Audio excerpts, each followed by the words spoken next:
자, 시청자 여러분, 투자자 여러분, 목요일 증시라는 시작을 하겠습니다. 2.35%. 여러분 대충 무슨 얘기를 하려나 보다 이런 생각을 하시죠. 어제 새벽에 오늘 새벽에 마감이 된 미 국채 10년물의 장중 저점이 그렇습니다. 2.35%입니다. 그러니까 이게요.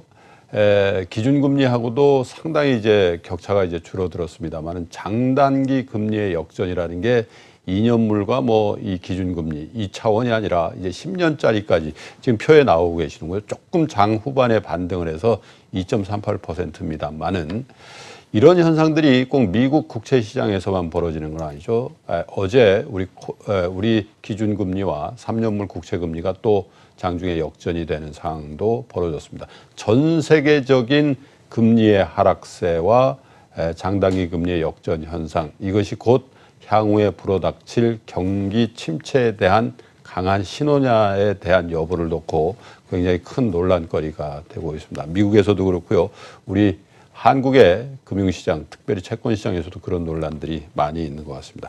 자, 지금 현재 우리 증시 주변의 사항들 그리고 펀더멘탈을 어떻게 봐야 될지 깊이 있게 좀 얘기해 보겠습니다. 삼성증권 리서치센터의 오현석 센터장을 오랜만에 좀 모시겠습니다. 어서 오십시오. 네, 안녕하세요. 네, 오랜만에 뵙겠습니다. 네. 예. 자, 급한 대로 이 장에 대한 진단을 먼저 좀 부탁을 드려보겠습니다. 워낙에 미국 장 오를 때도 빠지고 어제처럼 미국 장 빠지니까 더 빠지고 이런 상황이 계속된단 말입니다.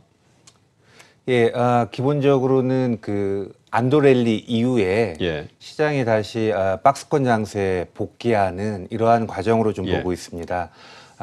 연초 이후에 이제 여러 가지 호재들이 좀 많이 나왔습니다. 예를 들면 패드의 그 통화 정책의 시각이 작년 말에서 연초 넘어가는 과정에서 거의 백기투항한다라고 볼 정도로 완화적인 스탠스로 좀 바뀌었고요. 또 중국이 경기 부양하는 쪽에 일련의 부양 정책들이 지속적으로 발표가 됐고, 또 연초 이후에 글로벌 자금이 리밸런싱 하는 과정에서 이머징 마켓 쪽으로 자금이 이제 들어왔기 때문에 이러한 요인들이 맞물려서 이머징 시장이 적어도 적게는 10에서 한 15% 정도 리바운딩이 나왔다라고 볼 수 있는데, 최근에 이제 시장 흐름은 그러한 호재들이 프라이싱 된 이후에 투자자들의 관심이 펀더멘탈로 바뀌면서 우려감이 좀 증폭이 된 상황이고요.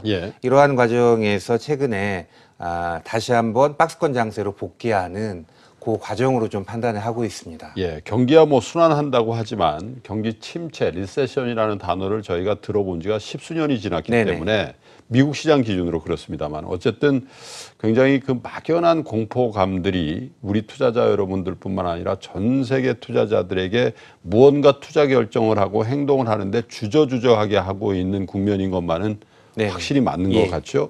그러면 센터장님께서 보시는 이 리세션에 대한 가능성과 만약에 그 가능성이 정의가 된다면 금융시장에 대한 반영은 어느 정도 됐다고 보시는지요? 네, 기본적인 시각은 아직까지 글로벌 경기 침체에 대한 그 확대 해석 자체는 좀 경계할 필요가 있다라고 보고 있고요. 저희가 보는 시각으로는 지금의 경기 사이클을 보면 완만한 둔화 국면에 이제 들어갔다라고 볼 수 있는데 최근에 이제 장단기 금리가 역전이 되면서 경기에 대한 우려감이 단기간에 집중되면서 시장이 좀 민감하게 반응을 하고 있다라고 보고 있습니다. 또 글로벌 경기 주요 국가들을 보면 유로존이 됐건 아니면 일본이 됐건 중국이 됐건 사실 그동안의 경기가 아주 이제 확장됐다라고 말하기 어려울 정도로 전반적으로 이렇게 경기 자체가 플래트닝 됐던 상황으로 볼 수 있고요. 경기 자체가 좀 좋았다라고 얘기할 수 있는 거는 미국인데 미국이 지난 10년 정도의 이 장기간의 경기 확장이 진행이 됐기 때문에 지금 미국 경제가 슬로우 다운하면서 꺾이는 과정에서 막상 꺾이는 이 흐름 자체가 급속하게 가지 않겠는가에 대한 우려감이 초기에 이제 주식시장에 좀 민감하게 반응이 됐다라고 보고 있습니다. 근데 우리가 이제 경기 침체를 얘기한다라면 그 전에 몇 가지 조건들이 충족이 되어야 되거든요. 그러니까 예를 들면 실물 쪽에서는 투자 부분에서 공급 과잉이 이루어졌거나 아니면 자산 가격 측면에서 아주 심대한 버블이 형성이 되는 이러한 조건들이 충족이 되고 그 이후에 사이클이 반전이 됐을 때 그 역풍이 크게 오는 과정에서 경기가 침체 국면에 빠진다라는 이러한 식의 해석을 할 수 있는데 예.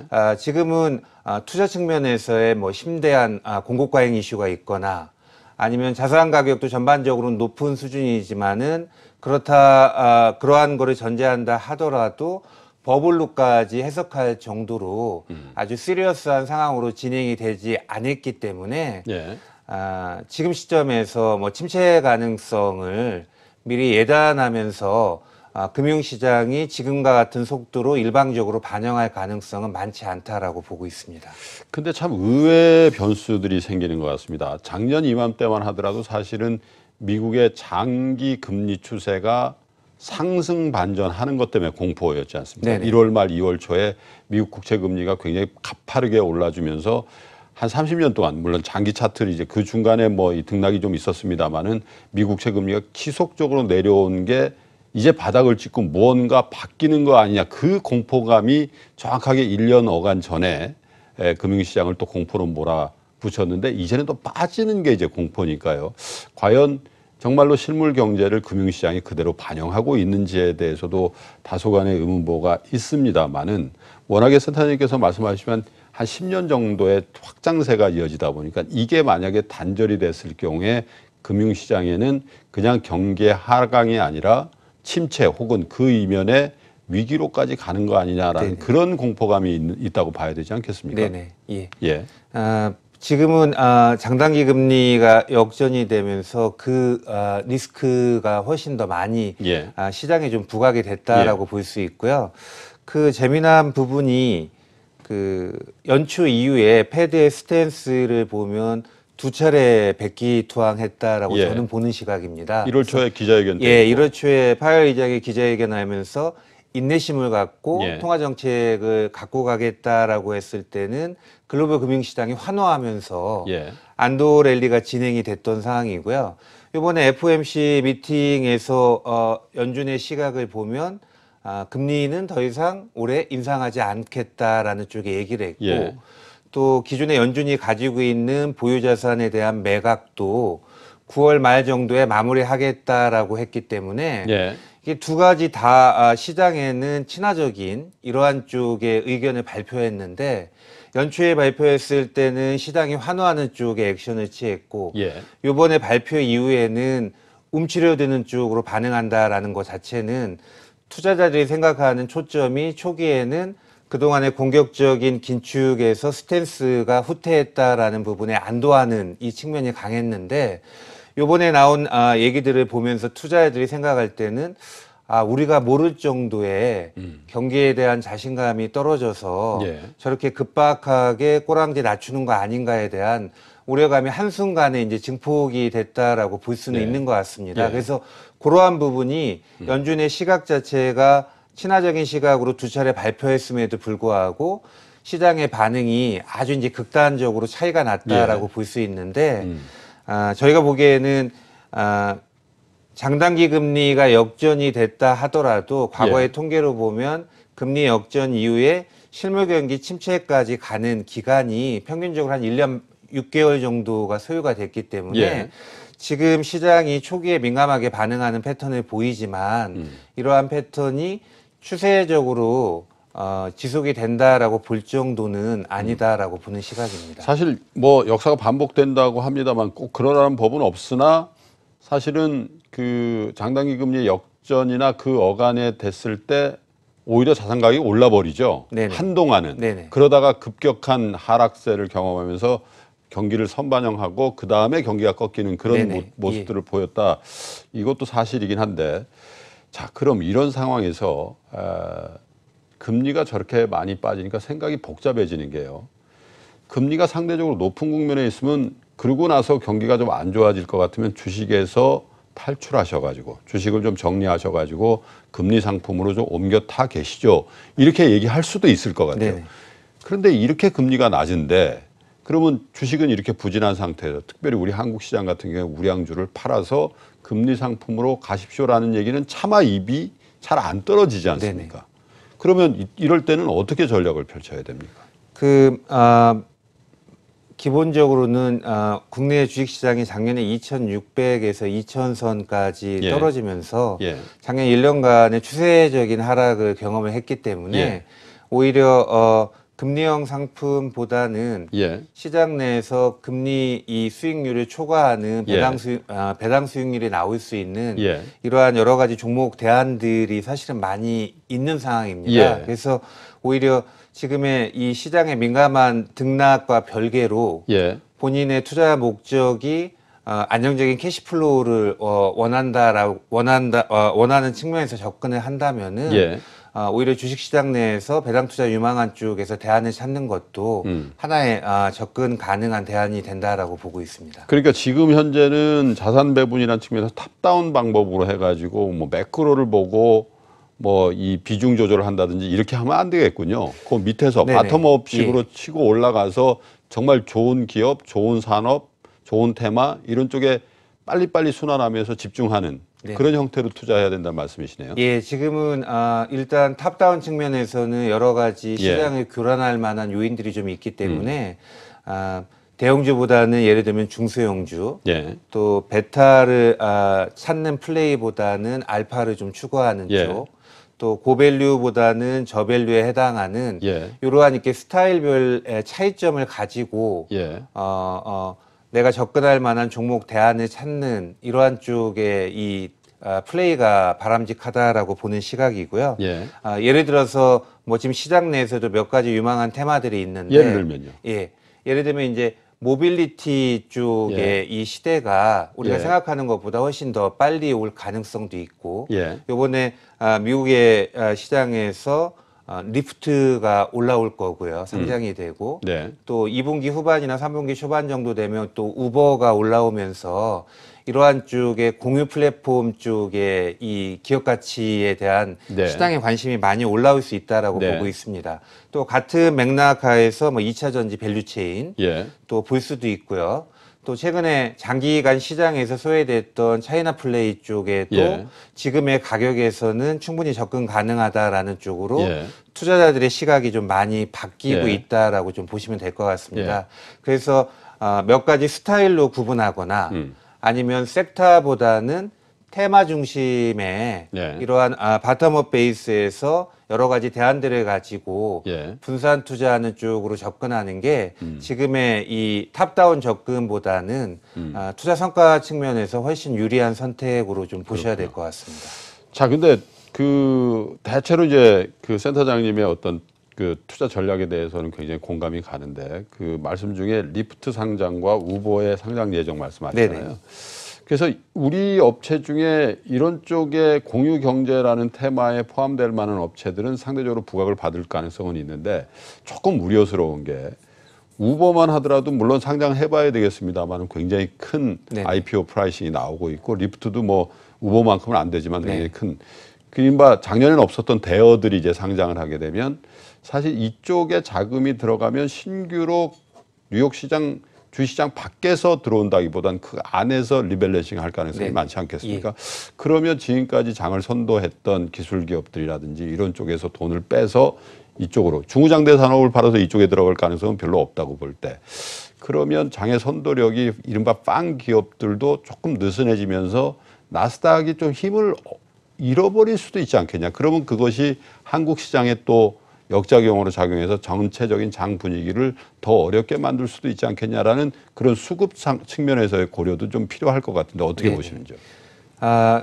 그러한 혁신 기업들이 IPO 돼서 시장에 올라오면 당연히 그러한 종목들을 담는 과정에서 섹터가 됐건 종목이 됐건 리밸런싱에 대한 수요가 분명히 생긴다라고 보셔야 되는 거고요. 근데 저희가 보기에는 그러한 리프트나 우버가 상장이 되는 국면에서 기관 투자자들의 리밸런싱하는 타겟이 소위 말하는 미국에서 잘 나가는 혁신 기업의 비중을 줄이고 이러한 새로운 이 유니콘 기업들을 접근을 하는 쪽으로 선택을 할 건지 아니면은 전통적인 자동차 관련된 쪽에 아하. 비중을 모빌리티니까. 줄이면서 네네 예. 이러한 쪽으로 넘어갈 건지 이제 이 두 개가 아마 고민이 된다라고 볼 수 있는데 예. 우선적으로는 가장 피해 볼 수 있는 쪽이 자동차의 전반적인 판매 대수에 영향을 미칠 수 있기 그렇죠. 때문에 예. 제가 매니저라면 예. 자동차 쪽의 비중을 먼저 줄이고 아하. 이 모빌리티 관련된 종목을 채울 수 있다라고 판단을 하고 있고요. 다음에 판 기업 내에서도 지금 그로스에 대해서 의문이 들거나 예. 아니면 여러 가지 규제 리스크에서 자유롭지 못한 이 기업들이 향후에 시장 내에서 밸류에이션 프리미엄이 좀 떨어질 그 가능성이 있기 때문에 네. 그 내에서 이제 스위칭 한다라고 볼 수 있는데 네. 그게 아마 큰 그림에서 보면 자연스럽게 혁신 기업 내에서도 주도주가 좀 교체되는 그러한 과정으로 볼 수 있는데 그 과정에서 전반적인 총량적인 기업 가치가 올라간다면 예. 뭐 시장에 미치는 부정적인 영향이 최소화될 수 있기 때문에 네. 제가 생각하기에는 이러한 기업들 올라가는 과정에서 전체 나스닥 시장에 미치는 부정적인 충격이 그렇게 크게 그렇군요. 영향을 미친다라고 보지는 않고 있습니다. 예. 이쪽 뉴 플레이어들 쪽으로 자금이 쏠림 현상이 있다 하더라도 그것은 쏠리는 가운데 그 회사들의 성장성에 대해서 부각을 하는 측면이 더 네네. 강하고 어차피 뭐 신기술 기업들이라는 게 최근에 반등 국면에서 30~40%씩 올라 있는 상황이기 네네. 때문에 그 충격파는 제한적일 것이다 이런 말씀이시고요. 오히려 구경제 쪽에 자동차 산업 쪽에 어떻게 보면 리스크를 해지하는 그런 네네. 수요가 될 수 있겠죠. 예. 자동차 산업이 안 좋아질 건 예. 이제 확실해 보이니까 이런 쪽으로 또 투자의 마인드를 가지시는 게 필요하다는 말씀이신데 연관해서요. 삼성전자가 올해 처음입니다. 아마 제 기억으로는 상장한 이후로 실적을 발표하기 전에 시장에서 준비를 좀 하시라고 네네. 우리 실적이 좀 예, 안 좋습니다라는 얘기를 한 건 아마 처음인 듯한데 그만큼 이제 반도체 가격 빠진 것들에 대한 실적의 반영이 있을 것이라는 예고 아니겠습니까? 그런데 한편으로 보면 최근 들어서 잇따라 나오는 이 플랫폼 기업을 비롯한 애플도 그렇고요. 뭔가 새로운 비즈니스를 합니다. 이제 구글도 뭐 스트리밍 게임을 한다. 네, 예. 애플도 스트리밍 영화 뭐 뉴스 채널 이런 걸 한다. 이런 것들은 사실 어떻게 보면 이 빵류 기업들이 다시 재차 정비해서 새로운 투자를 한다는 얘기고 그 투자의 핵심은 역시 데이터 또 거기에 후면에 들어있는 반도체의 수요를 촉발하지 않겠냐. 네네. 이런 생각들도 교차하는 지점인 것 같습니다. 어떻게 보시는지요? 예, 그 지금 말씀하신 그 질문에 전적으로 동의하고요. 예. 그 기본적으로 반도체 쪽의 시장은 예. 구조적으로 좀 성장이 나올 수 있다라고 판단을 하고 있습니다. 예. 지금 말씀하신 데이터 서버 업체 반도체에 대한 수요도 있지만은 예. 자율주행 그 자동차 쪽의 시장이 이제 성장을 하면 할수록 예. 자율주행차에 들어가는 반도체의 수요도 예. 급증할 수 있다라고 볼 수 있고요. 예. 또 기본적으로 사물 인터넷 시대가 도래하면서 모든 사물끼리 이 커뮤니케이션이 된다라는 전제는 예. 그 사물에 다 반도체 칩이 꽂혀야 된다라는 그렇죠. 의미이기 때문에 예. 반도체 시장의 구조적인 성장 그 흐름 자체가 예. 최근에 이 일시적인 단절로에서 꺾였다라고 보는 시각은 아닙니다. 예. 근데 다만 이제 작년에 이제 데이터 서버 업체들이 반도체 이 주문을 급증하는 과정에서 재고가 남았다. 예, 지금 상대적으로 재고가 이제 큰 폭으로 유지를 하고 있기 때문에 이 재고 조정하는 시간 자체가 좀 필요하다라는 부분이고요. 재미난 부분은 올해 초에 이제 미국의 마이크론 테크놀로지가 반도체 이 판매 가격을 조금 인하를 하니까 예. 곧바로 이 데이터 서버 업체들의 수요가 좀 발생을 좀 했습니다. 예. 물론 이제 그 규모 자체가 크지는 않았지만은 예. 가격에 대해서 데이터 서버 이 고객사들의 반응 자체가 예. 여전히 나오고 있다라는 부분은 구조적인 측면에서의 수요 자체는 유효하다라고 예. 이제 볼 수 있다라고 판단을 하고 있고요. 다만 이제 상반기 중에는 이 기존의 고객사들의 재고 조정이 불가피하게 예. 좀 진행이 되어야 되기 때문에 예. 아마 그러한 부분에서 1분기하고 2분기에 예.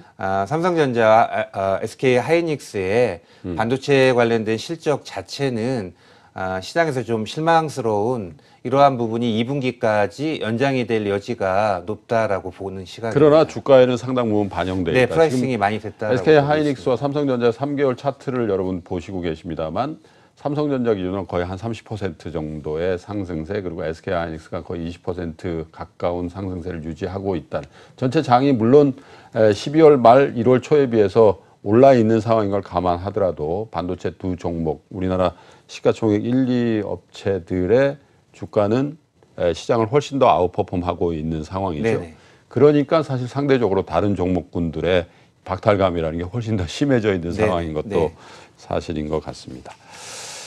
자, 혁신 기업들, 바이오 뭐 이런 기업들을 코스닥에 대거 진입토록 할 것이다. 대통령이 직접 얘기한 부분입니다. 네네. 그리고 아시는 것처럼 한국 벤처투자 CEO가 청와대 경제보좌관으로 입성을 한다든지 또 중소기업 벤처 부의 수장으로서 굉장히 중량감 있는 정치권 인사가 물론 이제 청문회 중입니다만은 어쨌든 임명이 된다든지 이런 여러 가지 상황을 놓고 볼 때 문재인 정부의 이 벤처 육성 정책에 대한 힘은 훨씬 더 크게 받을 것이고 그 생태계 위에 단에 있는 코스닥이 살지 않으면 이러한 노력들이 헛수고가 될 가능성이 많지 않습니까? 뭔가 엑시트하고 뭔가 결과를 맺으려면 시장은 진입해야 되는데 그 얘기를 한 건데 코스닥이 영 시들하단 말입니다. 그래서 심정적으로는 무언가 어떤 형태로든 장을 살리는 조치가 코스닥 시장에 오지 않겠냐. 수급상으로도 그렇고. 그런 기대는 좀 있는 거죠. 예, 그렇습니다. 예.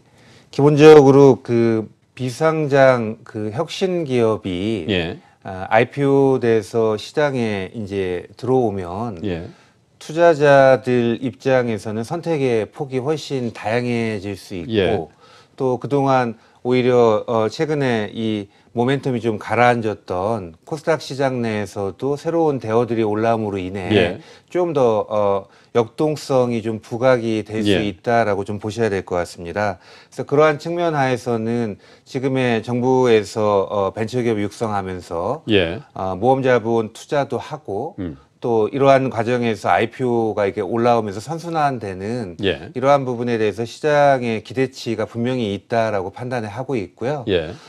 오히려 그러한 기업들이 조기에 코스닥 시장에 올라오면 올라올수록 투자자들의 관심이 자연스럽게 올라올 수 있기 때문에 그러한 부분에서 많은 기회가 생길 수 있다라고 보고 있습니다.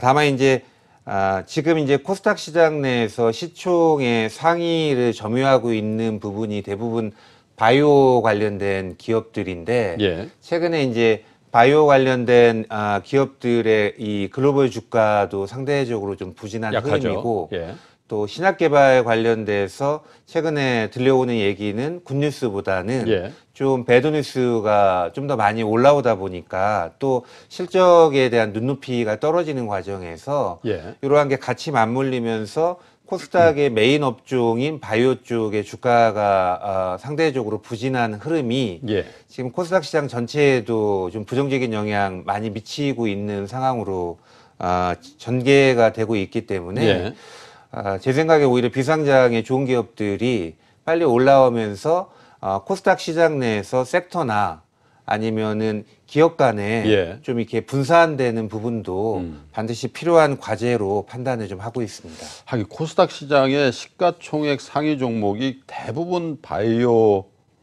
기업으로 돼 있기 때문에 바이오 업종이 전 세계적으로 트렌드를 탄다든지 아니면 무슨 이벤트가 생긴다든지 이렇게 돼버리면 코스닥 시장 전반적으로 투자심이 확 줄어버리는 그런 역효과가 좀 있군요. 맞습니다. 그래서 오히려 장에서 굉장히 그 건전하게 커온 그런 상장 새내기들이 들어와 주면서 어떻게 보면 그런 어떤 일방적인 편중 현상을 조금 완화시키는 쪽으로 가야만 어떻게 보면 투자자들이 조금 더 안정감을 가지고 투자할 수 있겠다. 그런 얘기시고요.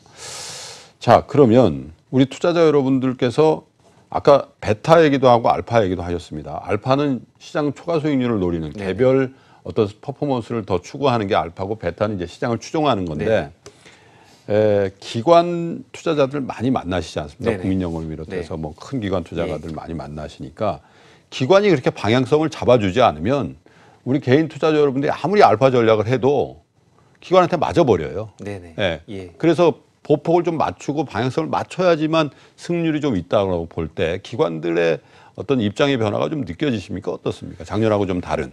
예, 아직까지 그 시장에 대한 예. 그 확신이나 예. 자신감을 확보하지는 못했다라고 예. 판단을 좀 하고 있고요. 예. 또 기관 투자자들은 바텀업도 중시하지만은 예. 전반적인 투자 전략을 설정하거나 예. 아니면 주식에 대한 비중을 좀 큰 그림에서 결정을 할 때는 예. 탑다운 측면에서의 매크로 환경이나 예. 아니면 글로벌 이 정책 관련된 부분에 대해서 예. 의사결정에 많은 부분을 할애하기 때문에 예. 이러한 부분에서 자신감 확보하는 부분하고는 좀 현재는 거리가 좀 있다라고 판단을 하고 있습니다. 예. 그래서 아까도 말씀드렸듯이 이 섹터 쪽으로 접근하기보다는 오히려 테마 중심 아니면 예. 스타일 중심으로 좀 접근을 좀 하는 부분이고요. 예. 또 전반적으로 4월에 1분기 실적 발표 나올 때도 실적에 대한 자신감이 많이 떨어질 수 있기 때문에 예. 안정적인 실적을 갖고 있는 그래서 어느 정도 하방이 확보된 이러한 쪽의 기업으로 해서 선별 매매하는 전략을 좀 취하고 있기 때문에 예. 그 기관들의 매매의 일관성을 가지고 예. 개인 투자자분들이 같이 연동하면서 시장 대비 이제 초과 수익 나올 정도로 예. 시장 환경 자체가 안정적으로 흐른다라고 보기에는 좀 그렇게 편안한 장은 예, 아니죠. 무리가 있는 예. 것 같습니다. 그러니까 사실은 주식 쪽에 이 자산 배분을 그렇게 적극적으로 해야 될 상황은 아니군요. 대세 상승기라든지 이런 게 아니고 네. 주식으로 투자 수익률을 올리기 상대적으로 굉장히 어려운 구간인 건 인정을 하니까 네네. 그 비중 조절을 한 상태에서 이 비중 조절돼 있는 자산을 투자할 때 주식시장에 투자할 때는 그런 고려점을 좀 네네. 생각하시면서 네. 하시라 이런 말씀이죠. 워낙에 삼성증권이 이제 프라이빗 뱅커 그러니까 PB 그 영업망이 다른 증권회사에 비해서 좀 더 광범위하고 네. 또 기관 영업도 많이 하시지만 그런 쪽에 거액 자산가에 대한 영업도 많이 하시니까 좀 여쭤보겠습니다. 어떤 그 얘기들 하시나요? 지금 뭐 부동산이 굉장히 좀 침체기 네. 혹은 이제 심리적인 지표상으로도 부동산이 급반등을 할 거라는 기대는 많이 없는 것 같은 예. 상황에서 예를 들면 자산가 그룹에서 그러면 해외 투자냐 아니면 주식 투자냐 아니면 현금 보유냐 그럼에도 불구하고 주식이냐 이런 얘기들도 많이 나누시잖아요. 네. 어떤 분위기가 감지가 됩니까? 예, 지금은 전반적인 불확실성이 좀 많이 올라와 있는 상황이기 때문에 예. 또 자산별로도 특정 자산에 대해서 예. 컨빅션을 가지고 예. 투자할 정도로 투자 심리가 호전이 되어 있지 못하기 때문에 네. 지금 거액자산가들의 투자 패턴을 보면 예. 두루두루 이게 분산하는 쪽에 선택을 하고 있습니다. 그러니까 리스크를 느낀다는 얘기네요. 네네. 예. 그래서 그게 꼭 국내 자산에만 국한되어 있지 않고요. 예. 또 해외 자산 쪽에도 포지션이 점점 늘어나는 부분이고 해외 자산에서도 주식 이외에 채권과 같은 안전자산 쪽으로도 예. 관심을 좀 많이 올라가고 있는 상황입니다. 또 채권 같은 경우에도 예전에는 비과세에 고금리를 주는 이런 예. 이머징 채권 쪽에 관심이 많았었는데 예. 오히려 최근에는 달러 채권 쪽도 관심을 많이 가지고 있습니다. 예. 물론 최근에 이제 미국의 국채 금리가 많이 떨어졌지만은 예. 그럼에도 불구하고 작년 이후부터 우리나라 금리하고 예. 미국의 금리가 역전이 됐고 그렇죠. 이 역전된 부분이 일회성 현상이 아니고 예. 과거 일본이나 대만의 케이스를 보면 구조적으로 이 금리 역전이 지속이 되지 않겠는가라는 전제하에 예. 오히려 그러면 전 세계 최고의 안전자산인데 국내 채권보다 금리를 더 준다라는 측면 하에서 뭐 미국의 국채가 됐건 아니면 미국의 회사채가 됐건 예. 이러한 쪽으로도 이게 투자 자산을 좀 다양하게 이 확산하는 쪽으로 방향이 좀 잡히는 상황인 것 같습니다. 네. 그래서 지금은 특정 자산 쪽에 비중을 많이 실기보다는 주식이 됐건 채권이 됐건 대체 자산이 됐건 또 그 자산이 국내가 됐건 해외가 됐건 그러한 부분에서 다양하게 좀 분산하면서 예. 지금의 불확실성을 좀 피해가겠다라는 쪽으로 방향을 좀 잡고 있는 상황인 것 같습니다. 비교적 광범위한 영역과 또 국경을 넘나들면서 확산시키는 포트폴리오 네네. 확산시켜서 이렇게 좀 리세션의 우려도 있고 뭐 이런 변동성의 구간에서는 좀 지키자. 네네. 이런 측면에서 투자를 많이 하신다는 네네. 말씀이시죠. 근데 한 가지 좀 걱정스러운 부분도 있는 게 제가 이제 대형 증권사 리서치 센터장님들이나 또 영업하시는 분들을 이렇게 개인적으로나 방송에서 만나게 되면 최근에 대형 증권사 너도 나도 할 것 없이 다 해외 주식 쪽에 네. 드라이브를 걸고 네. 계시더라고요. 예. 예를 들면 뭐 애플을 사야 된다, 뭐 아마존을 사야 된다 이런 류의 예. 그러다 보니까 그 강력한 영업망을 갖고 있는 저 대형 증권회사에서 그렇게 또 퍼포먼스가 상대적으로 굉장히 좋았으니까 네네. 그렇다 보니까 외국인 투자 자금은 줄거나 정체되고 있는데 우리 개인 투자자들의 자금 또 개인 투자 자금에 대해서뿐만 아니라 큰 기관들의 자금들도 그런 쪽으로 많이 이제 넘어가고 있기 때문에 네네. 한국 주식시장의 수급이란 측면에서 도대체 이게 추세적으로 수급이 좀 안 좋아지는 거 아니냐. 왜냐면 외국인들이 썰물처럼 밀물처럼 들어오는 상황이 아니라면은 이제 해외 직구 같은 것들이 굉장히 더 광범위하게 활성화될 건 분명해 보이기 때문에 네. 수급적인 측면에서 국내 주식시장이 전하고는 좀 다른 입장을 가지고 좀 봐야 되는 거 아니냐. 그런 생각도 조금씩 들어간단 네네. 말이에요. 어떻게들 보시나요? 예, 뭐 하나를 얻으면 또 하나를 잃게 되는 부분이 있기 예. 때문에 뭐 좋은 부분하고 또 부정적인 부분 다 같이 고민을 좀 해봐야 될 예. 것 같습니다. 근데 예. 다만 지금 국내 투자자들이 그동안에 상대적으로 국내 자산에만 예. 너무 올인했다라는 부분도 감안을 좀 해야 될 부분인 것 같고요. 예. 그러니까 기본적으로는 뭐 우리뿐만이 아니라 전 세계 어떠한 국가의 투자자들도 자국 시장에 대한 홈 바이어스가 분명히 있다라고 그렇죠. 볼 수는 있지만은 예. 그 비중이 국내 투자자 같은 경우에는 국내 자산의 한 90% 정도를 담아놓은 상황이고요. 예. 또 평균적으로 보면 70% 예. 정도를 자국의 자산에 투자하고 예. 나머지 30% 정도를 해외에서 여러 가지 대안들을 이제 찾는 게 예. 이 글로벌 통계로 나와 있기 때문에 이제 그러한 측면에서 본다면은 예. 너무 국내 금융 자산에만 올인하기보다는 예. 일부는 해외로 나가면서 예. 분산을 하는 게 투자자의 그 분산 투자 성과 측면에서는 좀 유리한 방향으로 좀 보셔야 될 것 같고요. 예. 물론 이제 국내의 투자 자금이 해외로 나가기 때문에 국내에는 매수의 이 수요의 이 부족에 대해서 우려할 수 있지만은 예. 제가 생각하기에는 가격이 항상 수요를 창출한다라고 보기 때문에 예. 이게 가격의 이슈나 아니면 지금이 시클리컬 바텀이라는 확신이 생기면 또 우리가 생각하지 못하는 또 새로운 자금이 바닥에서 바텀 피싱이 분명히 나올 수 있다라고 저는 판단을 하고 있습니다. 예. 그래서 분명히 이제 해외 나가는 부분에서의 이 내부의 수요에 대한 우려감이 있지만은 뭐 이게 향후에는 글로벌 투자하고 국내 투자가 새로운 균형점을 찾아가는 과정으로 좀 보셔야 될 것 같습니다.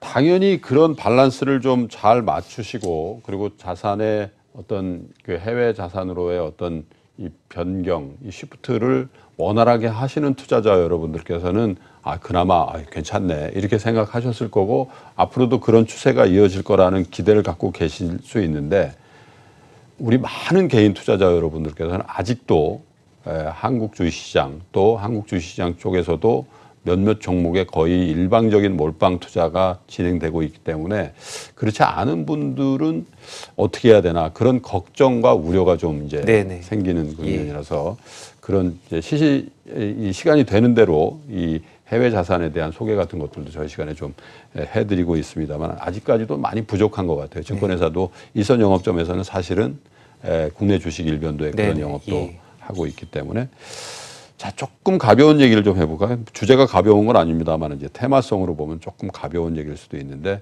이 미세먼지가 좋았다 나빴다 하긴 합니다만은 계속해서 안 좋아지고 있는 상황이라서 그런데 미세먼지 관련주는 대박을 내고 있더군요. 네. 예, 이거 어떻게 봐야 됩니까? 계속 더 관심을 가져도 되는 테마입니까? 아니면 조금 가열입니까? 예, 주가만 단기적으로 놓고 보면 좀 과열된 부분이 분명히 있는 상황이고요. 예. 다만 이제 이게 이제 그 일회성 현상으로 봐야 되는 거냐, 예. 아니면 이게 구조적인 환경 이슈로 봐야 되느냐, 이제 이 부분에 대한 판단이 가장 중요한 것 같고요. 예. 일회성 이슈로 그치고 예. 앞으로 대한민국의 미세먼지에 대해서 걱정하지 안 해도 된다라고 하면 예. 지금 뒤늦게 이 관련된 종목들을 보실 필요가 없는 거고요. 예. 그러지 않고 이 미세먼지 관련된 부분이 구조적인 환경 이슈로 예. 계속 우리 사회의 많은 부분을 변화시킨다라는 접근을 하면 예. 당연히 해당 관련된 종목들의 중장기적인 성장 기회가 계속 올라올 수 있기 때문에 예. 접근이 전혀 틀리다라고 예. 보셔야 될 것 같습니다. 근데 제가 생각하는 시각은 이거는 구조적인 환경 이슈로 지속적으로 우리 사회에 많은 부분에 변화를 미칠 수 있다라고 보기 때문에 지금 관련된 종목 주가가 단기에는 좀 오버슈팅 했지만은 예. 이게 다시 풀백이 나오면은 예. 얼마든지 다시 한번 기회를 엿보셔도 예. 괜찮다라고 이제 보는 시각이고요. 예.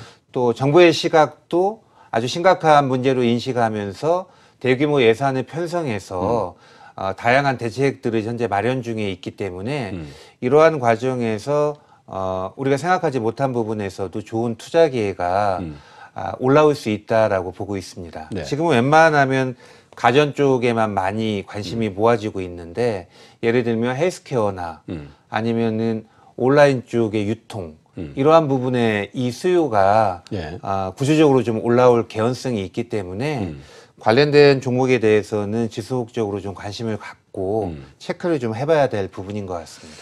그럼에도 불구하고 그 이 안쪽에서의 테마의 유효성에 대해서는 뭐 그런 것 같습니다. 미세먼지가 어느 날 갑자기 사라질 일은 네네. 전혀 가능성이 없는 얘기니까. 네네. 그런데 이 안에 테마군들이 너무 협소하기 때문에 네. 조금 투기적인 양상도 나타나기 예, 때문에 맞습니다. 투자자 여러분들이 정말로 이게 오래 갈 수 있는 그 회사, 이런 테마에 쭉 같이 연동할 수 있는 그런 회사들 새롭게 발견하는 노력들을 좀 해줬으면 좋겠다. 네네. 증권회사 리서치센터에서도 예. 이제 그런 주문들이 좀 있는 것 같습니다. 예, 저희도 지금 예.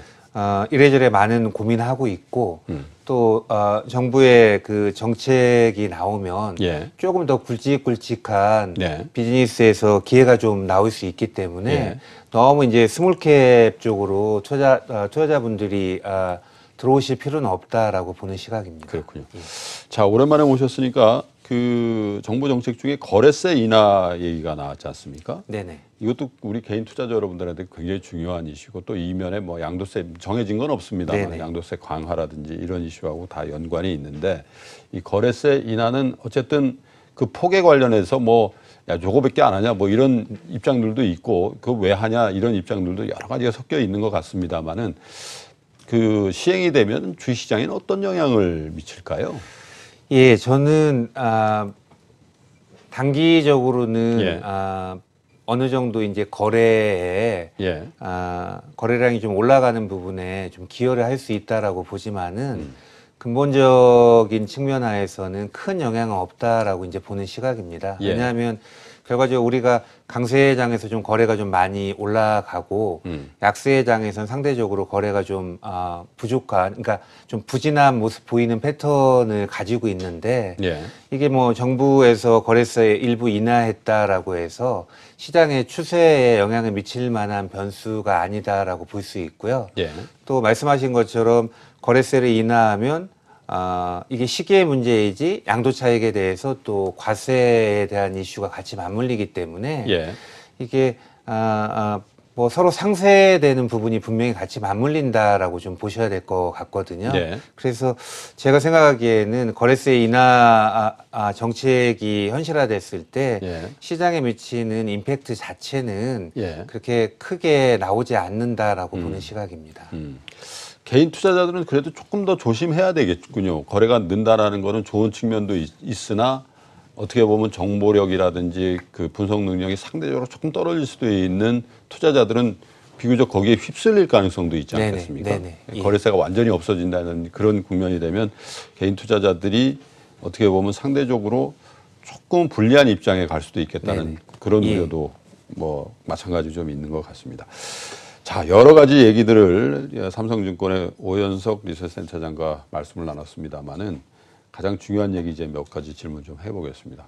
4월이 이제 내일 모레입니다. 네. 예, 3월은 굉장히 좀 우울했던 것 같습니다. 전반적으로 보면. 왜냐하면 2월 28일 날 북미 정상회담이 별무 효과로 끝난 이후부터 투자 심리도 많이 식었고 또 예. 갑자기 리세션이라는 용어도 막 튀어나오고 해서 우리 투자 여러분들이 굉장히 좀 힘들어했던 1, 2월에 비하면 상당히 힘들어했던 달이었던 것 같은데 4월엔 좀 희망을 가져도 되겠습니까? 어떻습니까? 예, 4월에도 시장 자체 기조가 크게 바뀌기는 어렵다라고 이제 보고 있고요. 예. 특히 이제 4월 달에는 1분기 실적 발표가 나오기 때문에 예. 요 실적 발표 나오는 과정에서 곳곳에서 좀 복병들이 이 지뢰밭 역할을 좀 하지 않겠는가라고 이제 보기 때문에 예. 당장은 1분기 실적 발표하는 과정에서 추가적인 리스크가 좀 올라올 개연성이 좀 있다라고 보고 있습니다. 예. 또 이제 가장 민감하게 봐야 되는 부분이 위안화 환율이나 예. 아니면 반도체 현물 가격, 예. 또 미국의 국채 금리 이러한 부분인데 예. 이러한 핵심 변수들이 4월 중에 의미 있게 이 긍정적인 변수로 예. 시장에 영향을 미칠 가능성은 좀 많지 않기 때문에 예. 제 생각에는 지금의 박스권 요 레인지 안에서 예. 주가가 이제 등락하는 패턴이 나오지 않겠는가라고 보고요. 지금 연초에 코스피가 2,000에서 바닥을 잡았고 예. 또 요 올라오는 안도랠리 과정에서 단계의 고점이 2240선이 나왔기 때문에 예. 기본적으로는 바닥 한번 확인됐고 고점 한번 확인이 됐다라고 저는 보고 있고요. 예. 그럼 요 저점과 고점이 확인된 요 구간 내에서 주가가 이제 등락하는 과정인데 예. 지금은 이제 고점 치고 다운사이드 쪽으로 방향이 좀 잡혔기 때문에 예. 추가적으로 좀 하락 압력이 좀 더 연장이 될 개연성이 높다라고 보는 시각입니다. 네. 그러면 그 전 저점 부근 그러니까 2,000포인트가 이제 전 저점 정도라고 네네. 보고 그 정도 선까지 그 꼭 거기라고는 할 수 네. 없습니다만은 어쨌든 지금의 어떤 하락 압력이 더 강하게 시장에 영향을 주고 어떠한 예를 들면 장애 변수라든지 어떤 이벤트들이 발생하면 그 정도 선까지도 순간적으로는 빠질 수 있다고 보십니까? 지금 상황 하에서는 지금 노출된 악재에 대해서 많이 프라이싱이 됐기 때문에 예. 지금 상황에서 추가적인 리스크가 돌출이 되지 않는다면 예. 뭐 다시 2,000선을 테스트하는 예. 이러한 과정의 급락 흐름이 계속 지속된다라고 보기는 어려울 것 같고요. 예. 근데 이제 다만 예를 들면 미국과 중국 간의 무역 협상이 예. 완만하게 타결되는 쪽으로 가지 않고 예. 또 여기에서 우리가 생각하지 못하는 돌출 변수가 불거지면서 예. 협상이 결렬되는 쪽으로 가는 이러한 쪽에 리스크가 부각이 되면 예. 다시 한번 2,000선을 테스트하는 아주 예. 이제 험난한 과정도 나올 수가 있을 것 같습니다. 근데 지금 상황 하에서는 그 정도까지 아주 예. 이제 몰려있는 시나리오가 현실화된다라는 정도까지 보지 않기 때문에 제 생각에는 뭐 2,000선을 다시 테스트하는 예. 이러한 흐름이 나올 가능성은 많지 않다라고 보는 시각입니다. 물론 이제 큰 이벤트 말씀하신 것처럼 물론 이제 4월 중순까지 무슨 결론을 낸다거나 그렇게 할 것 네네. 같지는 않습니다. 예. 미국과 중국이 지금 이제 미국 대표가 이제 중국에 가 있는 상황이기도 하고 또 중국 대표가 연이어서 다음 주에인가요? 이렇게 다시 또 워싱턴을 방문한다고 하니까 시간을 좀 끌 것 같아서 그런 불확실성이 현실화되고 좋은 쪽으로는 나쁜 쪽이 현실화될 가능성은 많지 않기 때문에 그저 조금 지지부진한 장세가 연출될지언정 너무 급격한 하락세에 대해서 공포감을 가질 필요는 없다. 이렇게 정리를 네네. 하겠습니다. 자, 마지막 질문을 좀 드리겠습니다. 올해 전반적으로 보면요. 삼성증권이 갖고 계시는 하우스 뷰의 입장에서 저희가 뭐 편히 상저하고니 뭐 이런 표현들을 많이 하지 않습니까? 네네. 전반적으로 올해 연말까지의 어떤 주가 지수의 흐름 뭐 이런 것들을 좀 정리해 주면서 마감을 하겠습니다. 예, 저희가 보는 시각으로는 상반기 시장이 상대적으로 좀 부진할 수 있다라고 보는 시각이고요. 2분기 아니면 3분기 초반 정도까지 이렇게 보고요. 오히려 하반기 또 연말로 가면서 지금보다는 시장 여건 자체가 좀 호전이 될 수 있다라고 보는 시각입니다. 그래서 기본적인 시각은 지금 중국 정부의 여러 가지 부양 정책들이 나오고 있는데 이게 하반기 정도 되면 어느 정도 실물 쪽에 긍정적인 효과가 작동하고 있다라는 부분이 하나도 좀 확인이 될 수 있다라고 보는 시각이고요. 다음에 미국 경기에 대해서는 지금 침체에 대한 우려감이 있지만은 오히려 하반기 정도 되면 물론 미국 경기가 슬로우다운은 되고 있지만은 일부에서 우려할 정도로 리세션이 코앞에 있거나 아니면 그 정도까지 미국 경기의 상황이 나쁘다라는 이러한 부정적인 해석이 지금보다는 많이 완화가 될 수 있다라고 보는 시각이고 또 연말이 됐건 내년 초 정도가 됐건 패드는 지금 기준금리 동결 정도의 스탠스를 가지고 있지만은 이후에는 오히려 금리 인하 쪽에 무게가 점점 실릴 수 있다라고 보고 있습니다. 또 그러한 상황이 되면 장기금리보다는 단기금리가 훨씬 더 가파르게 하락하면서 지금의 장단기 금리 역전된 부분도 다시 일드 커브가 스티프닝 될 수 있는 부분이 나올 수가 있다라고 보기 때문에 오히려 이제 상반기하고 하반기를 구분해서 본다면은 하반기나 연말로 갈수록 지금보다는 투자 여건 자체는 개선이 되는 쪽으로 판단을 하고 있습니다. 경기도 지금의 하향 추세에서는 조금 완만하게 되거나 아니면 바닥을 확인하는 국면이 올해 하반기 정도 되니까 주식시장은 비교적 그거보다는 조금이라도 더 반영한다면 지금보다는 하반기에 우리 주식, 글로벌 주식 모두 비교적 조금 회복세를 보일 가능성이 많겠다 이렇게 보시는 거예요? 네네. 알겠습니다. 자, 삼성증권의 오현석 리서치센터장과 오랜만에 대화를 나눠봤습니다. 물론 어려운 장이기도 하지만 또 이런 상황에서 역발상의 기회 또 항상 이 바텀업 이 전략과 이 탑다운 전략을 균형감 있게 좀 써야 되는데 지금 현재의 투자 전략으로는 너무 매끄러운 환경에 치중해서 보시지 마시고 이런 발빠르게 움직이는 테마군들이라든지 영속성을 가질 수 있는 기업들 중에서 그 테마에 딱 어울리는 적합한 그런 기업들을 찾아보는 노력으로 조금 버티셔야 되겠다는 그런 말씀을 하셨고 하반기에는 좀 기대해보자 이런 말씀을 주셨습니다. 선생님 오랜만에 고맙습니다. 자주 좀 오십시오. 네, 고맙습니다.